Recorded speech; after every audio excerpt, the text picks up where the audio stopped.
그러면은 또 이렇게 두 번째 주제를 정리해보고 이제 세 번째로 또 꼽아주신 게 우주 개발과 양자 컴퓨터입니다. 근데 사실 쉽지는 않아요. 네. 네, 왜냐하면 저희가 이제 얼마 전에 누리호라는 걸 했잖아요. 네. 네, 그런데 이제 실패를 했지만 이제 뭐 음. 그렇지만 그걸 했다는 것 자체도 되게 의미는 있는 거고요. 이제 저희가 또 우주산업이라는 부분을 양당의 어떤 후보들이 다 중시했어요. 네. 네, 그리고 이제 이제 근데 이게 중요한 거는 이제 그 우주 산업을 그 전에 이제 발사체를 쏘는 거. 네. 그래서 위성을 쏜다고 얘기를 하죠. 그래서 위성 쏘는 거 자체는 이제 발사체를 쏜다는 것 자체가 다른 국가의 도움을 받지 않고 내가 이렇게 우리나라가 이제 위성을 쏜다는 말이거든요. 근데 이제 발사체를 써서 인공 위성을 이제 할 수 있느냐 뭐 이런 개념에서 지금 이제 우주로 이제 여행하는 것들이 스페이스X라든지 블루 오리진이라든지 그다음에 이제 버진 네, 버진 그룹에서 이제 하는 것들이 있었잖아요. 그래서 이제 그런 것들이 우주의 여행이라는 것, 또 이제 물론 이제 일론 머스크 하는 스페이스X는 우주에서 진짜 살겠다. 화성 가서 화성에서 자기가 죽겠다. 뭐 네. 그리고 그게 또 한편으로서는 기후 변화를 정당한 기후 위기에 네. 대응하는 네. 전략으로서 내가 화성에서 죽겠다 이렇게 하잖아요. 그래서 이제 그런 걸 넘어서 또 이제 여러 가지로 뭐 그 우주에서 뭐 광업을 일으킨다든지 통신 이제 저희가 이제 인터넷 같은 것들 또 하는 부분 통신 그다음에 이제 군사 뭐 이런 쪽 그다음 기후 뭐 이렇게 우주 산업이 굉장히 많이 이제 늘어나고 있고요. 뭐 우주 관련해 가지고 이제 사실은 ETF 같은 것들도 많이 나왔는데 사실 뭐 이 책에서 이제 그 돈나몬이라고 하는 캐시우드. 캐시우드 그쪽에서 만드는 실적이 요즘에 안 우주 좋지. 관련 안 좋긴 해요. 근데 이제 이게 계속 안 좋기만 할까? 근데 2040년에 가면은 우주 산업이 한 1조 1천억 달러 정도 된다고 들었거든요. 근데 그분은 더 사시더라고요. 네, 그래서 이제 뭐 그분이 사시는 거는 이제 그분 이제 마음인데 네. 그분은 인플레이션도 일시적인 현상이라고 보잖아요. 어차피 세상은 디플레이션의 세계다 이렇게 보는 쪽이라서 이제 먼 미래를 보고 얘기를 하는 건데 굉장히 조정은 받았는데 사실 저도 우주 산업이 막대한 부를 창출할 미래 산업이다. 그렇게 보는 것은 저는 당연하다고 생각해요. 그래서 이제 위성을 전에 쏘아 올려는 그 서비스를 창출하는 초기 비즈니스 모델이 이제 그거를 이제 우주로 보면 안 되거든요. 지금은 이제 그 이걸 이상을 그 이상을 봐야 되는 거고 뭐 이제 이게 연평균 3.1% 정도 증가한다고 본 게 모건 스탠리의 견해예요. 그렇게 보면은 뭐 이렇게 그 우주 산업도 굉장히 유망하고 또 한국도 그쪽으로 투자를 많이 하고 아까 이제 제가 이제 강조해야 될 부분을 하나 놓친 게 있었는데 우주 산업이라는 게 전에는 국가가 했던 거예요. 우리 보통 나사 뭐 이렇게 하잖아요. 네. 근데 이제 뉴 스페이스 그러니까 올드 스페이스가 아니고요. 스페이스가 이제 우주라는 공간 이런 그런 개념이잖아요. 에어로스페이스 뭐 이런 얘기도 하지만은 그게 뉴 스페이스라는 거는 무엇을 말하는가? 그거는 이제 전에 국가가 하던 것을 민간이 한다. 민간이 하는데 그것도 스페이스X 뭐 블루 오리진 이런 쪽에서 하잖아요. 그래서 나사가 이제 공식적으로 자기네들 하는 업무를 스페이스X가 하게끔 했고 그렇게 하고 난 다음에 엄청나게 사졌잖아요. 뭐 이렇게 뭐 재사용하는 것도 있고 그다음에 IT 기술이 굉장히 발달되는 것도 있고 그렇잖아요. 로켓을 뭐 재사용한다는 얘기 들어보셨죠? 그렇게 다시 이렇게 오고. 네. 그러니까 이제 그게 이제 저는 일론 머스크를 보면은 정말 위대한 사람이다. 왜냐하면 그게서 이제 이게 되게 제일 처음 자기가 이제 정말 가난했던 사람이잖아요. 근데 페이팔이라는 회사를 이렇게 했다가 이제 팔고 그다음에 이거 기가 팩토리라는 태양광 만들었죠. 그다음에 이제 테슬라라는 우주 저기 전기 자동차에서 탄소 중립, 그다음에 이제 자율주행이라는 것도 탄소 중립에 최적화된 거예요. 네. 이게 왜냐하면 이제 에너지를 최적화시키는 거잖아요. 그래서 이거 하는 데다가 이제 결국은 이제 그런 어떤 탄소 중립과 지구를 구하겠다 해서 화성으로 이제 대규모로 사람들을 이주시키겠다 이렇게 하는 그 스페이스X의 어떤 생각, 그리고 우주 그 산업을 그 우주 주식을 이제 생각할 때 우리가 이제 염두에 둬야 할 것은 스페이스X가 언제 상장하느냐. 왜냐하면 이게 2020년부터 스페이스X를 링크 스타링크인가? 스타링크. 예, 스타링크를 해서 2020년부터 스타링크를 이제 상장하겠다는 얘기를 했기 때문에 그 시점이 되면은 왜 주식도 어떤 테마를 이루잖아요. 예, 그러면은 이제 우주 그 관련된 주식들을 한 번 더 쳐다볼 수 있는 시기를 저울질할 수 있는 때가 아닌가 예, 그렇게 생각합니다. 아, 네. 그럼 이 우주 산업과도 양자 컴퓨터가 연결될 수 있는 건가요?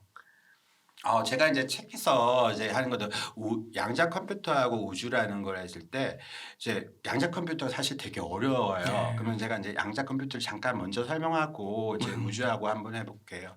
사실 양자 컴퓨터라는 거는 이제 그 우리가 보통 컴퓨터가 이제 1960년대에 우리가 많이 썼죠. 처음부터. 그래서 이제 지금까지 이제 슈퍼컴퓨터가 나오지만 그것은 이진법에 의한 거예요. 뭐 동전을 던졌을 때 앞하면 D잖아요. 그처럼 이제 우리가 0, 1 이렇게 컴퓨터가 이제 부호라고 할까요? 암호랄까요? 그렇게 된단 말이에요. 이진법으로 된단 말이에요. 비트라는 거고.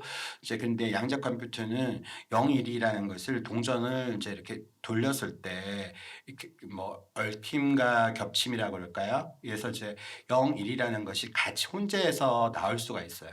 그러면은 이게 뭔가 하면은 이제 변수들을 처리할 때 이진법으로 하는 거는 변수를 그냥 많이 처리 못 해요.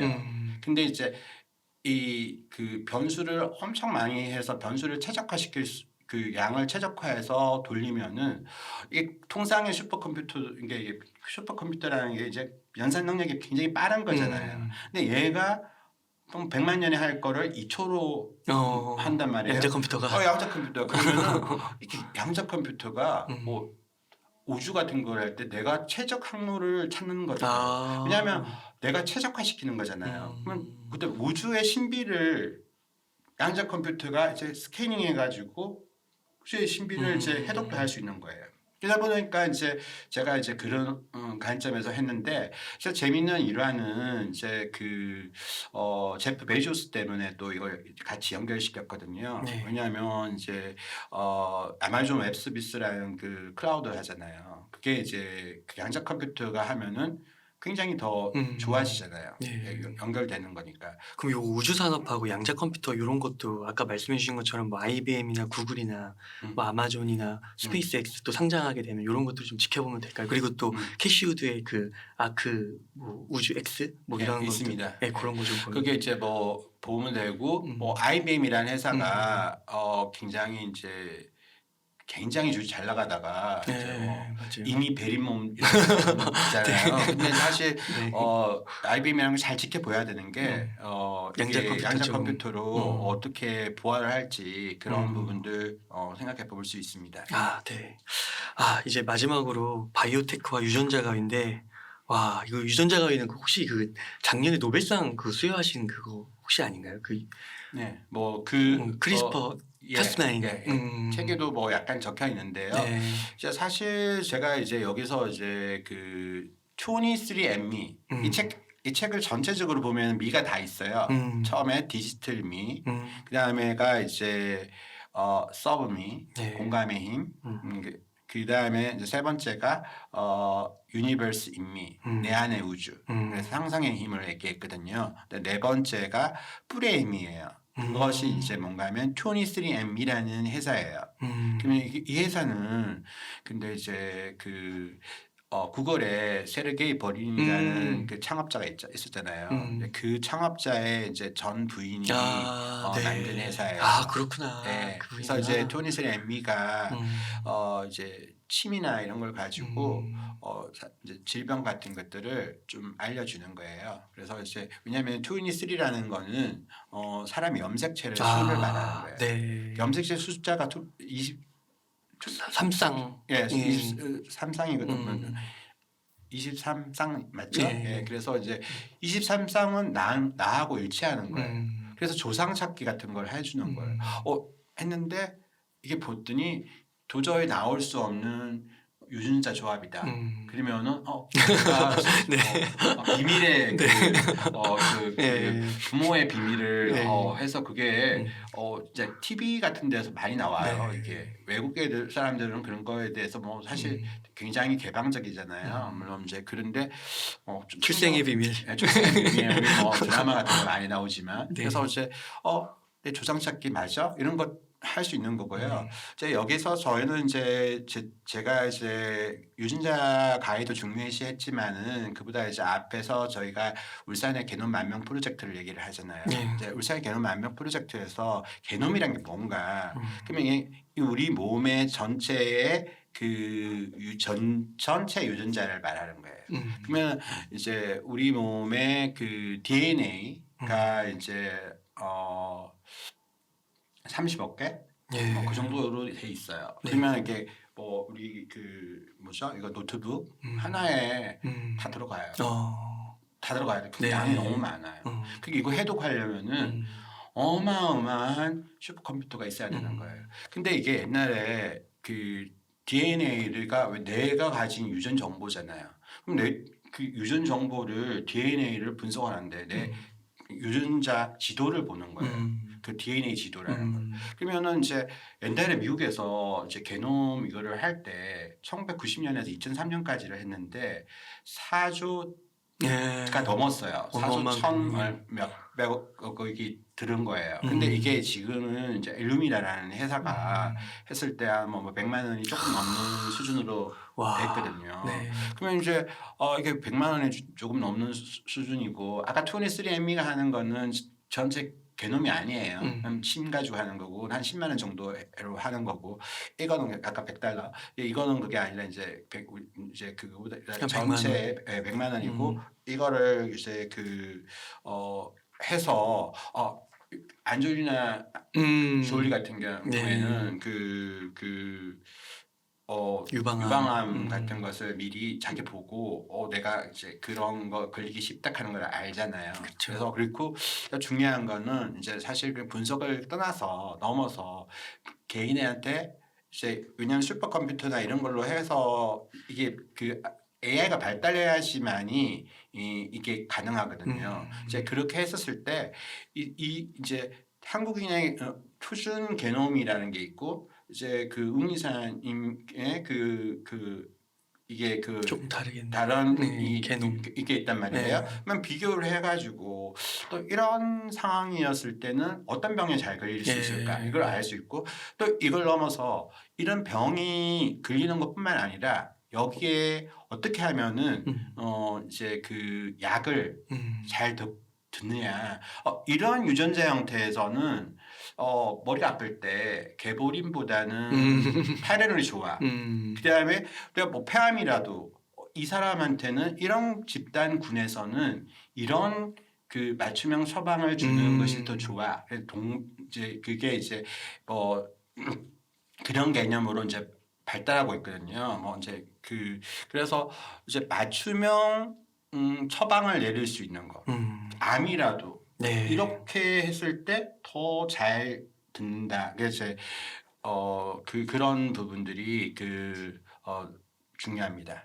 그리고 이제 유전자 가위라는 부분은 뭐 이제 사실은 우리가 가위로 이제 유전자 어떤 부분을 이제 자르고 재조합하는 건데 그거는 이제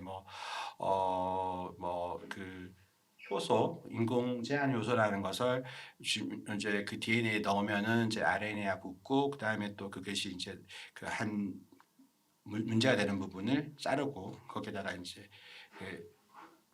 다른 걸 넣어서 이렇게 정리하는 네. 그렇게 해서 이제 병을 치료하고 그리고 또 새로운 어떤 뭐 더 좋은 유전자로 하는 어떤 뭐 우리 그 유전자 제조합 식품 이런 거 있잖아요. 네. 예, 그런 것도 있고 뭐 여러 가지. 네. 예. 그러니까 이게 되게 근본적으로 네. 옛날에는 그냥 뭐 항체라든지 단백질 형성 요런 거를 좀 처방을 했다면 이제 지금은 아예 유전자로 들어가서 그렇죠. 근본 원인을 그냥 금방 잘라 버려 예. 가지고 그냥 그것이 이제 mRNA냐 음.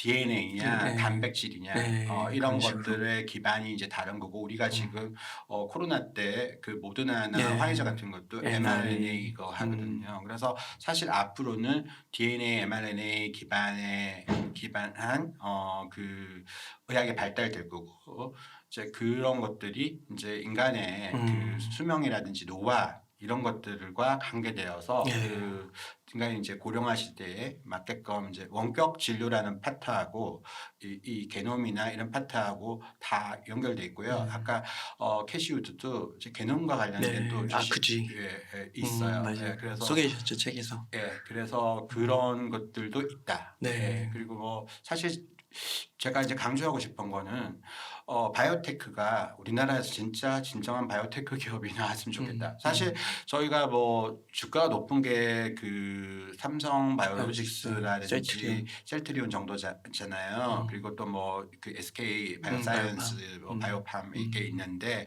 이제 저희가 이제 바이오테크라고 했었을 때 저희가 바이오주를 사가지고 사람들이 너무 고생을 지금 많이 하고 있잖아요. 이게 보면은 이제 꿈을 먹는 주식이긴 하지만 이게 미국의 그 역사나 이런 걸 보면은 이제 바이오테크 역사를 보면은 정말 오래되었지만 그게 정말 오래 걸리지만 이제 어떤 아까 제가 이제 혁신이라는 얘기를 했습니다. 그래서 이제 산학연이 합동으로 그 혁신을 이루는 게 되게 중요하거든요. 아까 생태계 경제에서 그게 중요해요. 그래서 내가 정말 잘 큰 뭐 우리나라도 유한양행이든 뭐 이런 제약회사가 있잖아요. 그리고 이제 바이오 기업들이 있잖아요. 그러면 이런 그 의약 그 제약회사들이 이런 그 바이오테크 기업들을 인수합병한단 말이에요. 그래서 더욱더 크게 만들고 그 오픈 이노베이션을 이루는 거죠. 그래서 그럴 때 이제 바이오테크의 미래는 밝다 이렇게 말하는데 우리나라도 그런 것들이 활성화되었으면 좋겠어요. 아, 네. 네. 참 캐시우드 네.